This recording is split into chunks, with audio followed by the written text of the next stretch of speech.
ఒక్కసారి కొమ్మూరి గోల్డ్ కి కాల్ చేయండి. తాకట్లో ఉన్న మీ బంగారాన్ని విడిపించి మార్కెట్ ప్రైస్ కి వాళ్ళు కొనుక్కుని మిగతా డబ్బులు మీకు ఇచ్చేస్తారు. ఉమ్మడి వరంగల్ జిల్లా తాజా పర్యటనలో సీఎం రేవంత్ రెడ్డి చేసిన వ్యాఖ్యలు ఇప్పుడు పొలిటికల్ గా హాట్ టాపిక్ అయ్యాయి. తన మాటలతో ఆయన కొందరికి క్లారిటీ ఇచ్చేశారనే సమాధానాలు కూడా వినిపిస్తున్నాయి. ఆ స్పష్టతతో వాళ్ళ ఆశలు నిజంగా గలంతయ్యాయి. మరి వాళ్ళు అనుకున్నది ఒకటైతే అయింది మరొకటి అంటూ రకరకాల చర్చలు ఎందుకు జరుగుతున్నాయి. వచ్చే అసెంబ్లీ ఎన్నికల్లో పరకాల టికెట్ మీద కొండంత ఆశ పెట్టుకుంది మంత్రి కొండా సురేఖ కుటుంబం. తమ కుమార్తె సుస్మితను అక్కడి నుంచి పోటీ చేయించే ప్లాన్లో ఉన్నారట కొండా దంపతులు. కానీ ముఖ్యమంత్రి తాజా వ్యాఖ్యలతో వాళ్ళ ఆశల మీద నీళ్లు చల్లినట్టయిందని అంటున్నారు పరిశీలకులు. మీకు ఆ ఛాన్స్ లేదని ఆయన చెప్పకనే చెప్పేశారా అంటూ చర్చించుకుంటున్నారు. సిట్టింగ్ ఎమ్మెల్యే ప్రకాష్ రెడ్డిని మళ్ళీ గెలిపించండి సభా వేదిక మీద నుంచి సీఎం పిలుపునివ్వడం గురించి హాట్ డిస్కషన్స్ నడుస్తున్నాయి. మీ అందరి సహకారం, మీ అందరి ఆశీర్వాదం ఉండాలి. నిండు మనసుతో ఏ విధంగా అయితే పరికాలలో మన ప్రకాశ్ అన్నని గెలిపించినో రాబోయే 2029లో రెట్టించిన మెజారిటీతోని ఈ ప్రాంతంలో గెలిపించండి.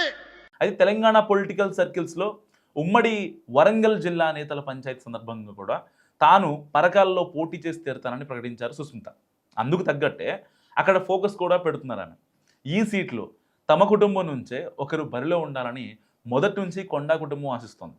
కుమార్తెను ఇక్కడి నుంచే రాజకీయాలకు పరిచయం చేయాలన్నది కొండా సురేఖ మురళి దంపతుల ప్లాన్. సో ఇలాంటి పరిస్థితుల్లో తాజాగా సీఎం రేవంత్ రెడ్డి పరకాల పర్యటనలో మాట్లాడిన మాటలు కొత్త చర్చకు దారితీశాయి. వచ్చే ఎన్నికల్లో రేవూరి ప్రకాష్ రెడ్డినే మళ్ళీ గెలిపించండి అపీల్ చేయడం ద్వారా మళ్ళీ ఆయనే బరిలో ఉంటారని చెప్పకనే చెప్పేశారు.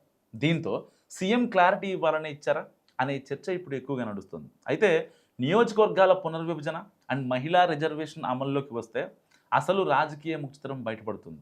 సో ఆ సంగతి ఎలా ఉన్నా ఇప్పటికైతే సీఎం రేవంత్ రెడ్డి తన ఆలోచనను అలా బయట పెట్టేసినట్టున్నారని అంటున్నారు. సో ఆ స్టేట్మెంట్ మంత్రి కొండా ఫ్యామిలీ ఆశలపై నీళ్లు చల్లినట్టయింది.